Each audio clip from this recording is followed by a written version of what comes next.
नमस्कार दोस्तों, कैसे हैं आप सभी लोग। और आपका स्वागत है हमारे इस चैनल में। दोस्तों, मैं हूं पीयूष कुमार मित्तल और आज हम वापस से आपके लिए लेकर आए हैं एक एक्सपोर्ट प्रमोशन काउंसिल के ऊपर वीडियो। दोस्तों, ये है प्लास्टिक एक्सपोर्ट प्रमोशन काउंसिल।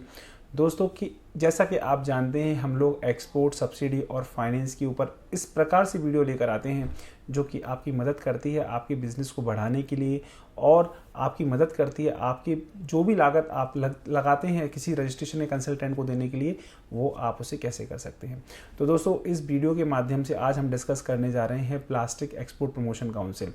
दोस्तों, प्लास्टिक एक्सपोर्ट प्रमोशन काउंसिल की ज़रूरत क्यों पड़ी गई? क्योंकि पहले जो प्लास्टिक है वो आप जानते हैं कि ये एक प्लास्टिक दाने के फॉर्मेट में बनता है, और जो इसको बनाने के लिए जो भी केमिकल्स यूज़ होते हैं वो हमारे ऑब्वियसली इंडिया के अंदर इंपोर्ट की जाते हैं, क्योंकि प्लास्टिक का जो मैन्युफैक्चरिंग है ज़्यादातर वो आपके ऑयल प्रोडक्ट से ही बनाया जाता है।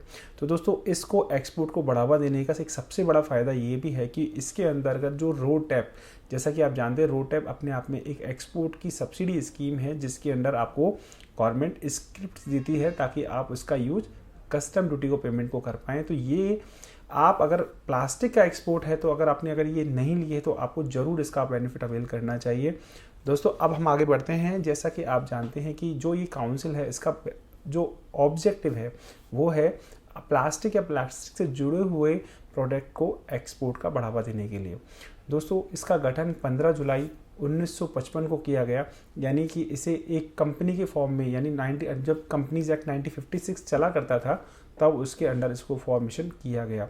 दोस्तों, इसका जो बेनिफिट है वो है साथ में कि आपके लिए कौन कौन से ऐसी जो एग्जीबिशन से पार्टिसिपेशंस हैं उनमें आपको पार्टिसिपेशन कराना, साथ में इसके अंदर आपको रोड टैप, जैसे मैंने आपको बताया रोड टैप है, और अगर हम बात करें ड्यूटी ड्रॉबैक है अंडर सेक्शन 74, 75, उसका बेनिफिट देने के लिए इसका यूज़ किया जाता है। और साथ में कई सारे बेनिफिट है जो मैं अभी अपने नेक्स्ट आपको थोड़ी ही देर के बाद मैं इसे बताऊंगा।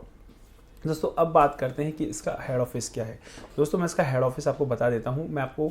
इसका हेड ऑफिस है Dynasty Business Park, ground floor, B wing, office number 2, Chakala, Andheri East, Mumbai, Maharashtra 400059, India. तो ये इसका रजिस्टर्ड ऑफिस है, यानी कि जो प्लेक्स काउंसिल है, जो भी हमको बोलेंगे प्लास्टिक एक्सपोर्ट प्रमोशन काउंसिल, उसका जो ऑफिस है वो चकाला, मुंबई में इसका हेड ऑफिस है। यहाँ पे अगर आप चाहें तो फिजिकली विजिट करके भी अपनी किसी क्वेरी को सॉल्व कर सकते हैं अगर आप इसके एक मेंबर हैं। अब दोस्तों, आगे बात करते हैं हम कि इसका बेनिफिट्स कौन कौन से हम इसमें अवेल कर सकते हैं।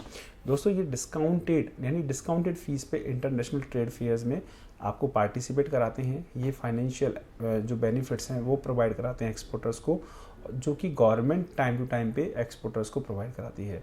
और डिसमेरिटिंग, यानी कि ये जितनी भी आपकी ट्रेड इंक्वायरीज़ हैं, ट्रेड लीड्स हैं, वो भी प्रोवाइड कराने का काम करते हैं। एक्सपोर्ट्स अवार्ड्स का जो भी कहते हैं कि एक सेमिनार्स और जो मीटिंग्स और कंडक्ट कराते हैं, जिससे कि एक्सपोर्टर्स अपने प्रोडक्ट को एक्सपोर्ट करने के लिए और प्रेरित हों, तो ये लोग बीच बीच में इस जो एक्सपोर्ट अवार्ड्स हैं वो भी प्रोवाइड कराने, यानी उनकी भी बीच बीच में ये अवार्ड सेरेमनीज करते रहते हैं। साथ में ये एक्सपोर्टर्स को फाइनेंसिंग कराने के लिए असिस्टेंस देते हैं, जिसमें कि ये लोग बैंक्स और फाइनेंशियल इंस्टीट्यूशन है उनके साथ कोलैबोरेशन करते हैं। ये लोग नेटवर्किंग अपॉर्चुनिटीज़ प्रोवाइड कराते हैं, जिससे कि आप और अदर कंट्रीज़ के जो इंपोर्टर्स हैं जो प्लास्टिक में इंपोर्ट करना चाहते हैं उनसे आप जुड़ सकें। ये प्लेक्स काउंसिल की जो मेंबर डायरेक्टरी हैं उनके अंदर लिस्टिंग का भी काम करते हैं। तो दोस्तों, अगर आप प्लास्टिक इंडस्ट्री से जुड़े हुए हैं तो आप इसकी डायरेक्टरी भी मंगा सकते हैं। ये कॉम्प्लीमेंट्री सब्सक्रिप्शन मंथली जो ई मैगजीन्स है वो भी पब्लिश करते हैं, ताकि आप जो प्लास्टिक से जुड़े हुए जो भी मैटर्स हैं, सर्कुलर्स हैं, जो भी इंफॉर्मेशन हैं, जो गवर्नमेंट के डिसीजंस हैं, उसमें ये इन्वॉल्व कर सकें। गवर्नमेंट अथॉरिटीज़ के सामने अपने आप को, यानी आपको रिप्रेजेंट करते हैं बीइंग एज ए एक्सपोर्टर, क्योंकि आपको पता है कि एक अथॉरिटी को एक पावर होनी चाहिए जो गवर्नमेंट को आपके बिहाफ पे आपकी जो परेशानियां हैं, क्वेरीज हैं, उन्हें सॉल्व कर सके। साथ में ये ओरिजिनल सर्टिफिकेट इशू कराने का और एक्सपोर्ट टर्नओवर सर्टिफिकेट इशू कराने का भी काम करते हैं। तो दोस्तों, ये तो हो गए इनके बेनिफिट। अब बात करते हैं डॉक्यूमेंटेशन, अब बात करते हैं मेन प्रैक्टिकल एस्पेक्ट के ऊपर कि आपको इसका रजिस्ट्रेशन कैसे करना है। दोस्तों, मैं काफ़ी सारे डॉक्यूमेंट्स हैं जो मैं बोल रहा हूँ, तो आप इनको लिख भी सकते हैं। आपको एक आईसी कोड, यानी इंपोर्ट एक्सपोर्ट कोड, जो कि आपने ले लिया होगा अगर आप इसको देख रहे हैं तो आपको आपका पैन कार्ड हो गया है, आपकी प्रोप्राइटर, पार्टनर या कंपनी के डायरेक्टर से उनकी डिटेल हो गई हैं, आपके बिजनेस का कमिटमेंट का कोई भी अगर रजिस्ट्रेशन प्रूफ है, जैसे जीएसटी है, एमएसएमई है, शॉप एक्ट है, जो भी लाइसेंस आपके पास है, आपके पास एसएसआई सर्टिफिकेट यानी कि स्मॉल इंडस्ट्री सर्टिफिकेट यानी एमएसएमई सर्टिफिकेट, अगर आप कंपनी है तो एमओए एओए का सर्टिफिकेट, पार्टनरशिप है तो पार्टनरशिप डीड, और अगर आपका जो टर्नओवर है अगर नील और अगर 50 लाख तो आपको सी 50 लाख से ज़्यादा का है तो आपको सीए सर्टिफिकेट देना होगा। और अगर आपका एक्सपोर्ट टर्नओवर नील से लेके 10 लाख तक का है तो आपको सीए सर्टिफाइड कराना होगा। किस फॉर्म में, उसके लिए एक अलग से स्पेसिफिक फॉर्मेट है। यानी कि हम बात करते हैं दो कैटेगरी के अंदर। पहली कैटेगरी है आपकी एक्सपोर्टर की केस में और दूसरा है मर्चेंट एक्सपोर्टर। पहला केस है एक्सपोर्टर, उसमें मैन्युफैक्चरर्स आ गए हैं तो उसमें 50 लाख तक के से अबव के केस में आपको सर्टिफिकेट है। और अगर आप मर्चेंट एक्सपोर्टर हैं तो उसी केस में आपको 10 लाख से ऊपर आपको सर्टिफिकेट देना होगा, सीए सर्टिफिकेट। अब दोस्तों सीए सर्टिफिकेट में क्या क्या चीज़ें मिलेंगी, आपको अपने लास्ट 3 ईयर्स के टर्नओवर्स मेंशन करने होंगे जिससे कि ये आइडेंटिफाई किया जा सके कि आप किस कैटेगरी में फॉल कर रहे हैं। दोस्तों अब बात करते हैं हम इसकी फ़ीस की। दोस्तों इसकी जो मेंबरशिप फ़ीस है वो 3 अलग अलग पार्ट में बांटी गई है।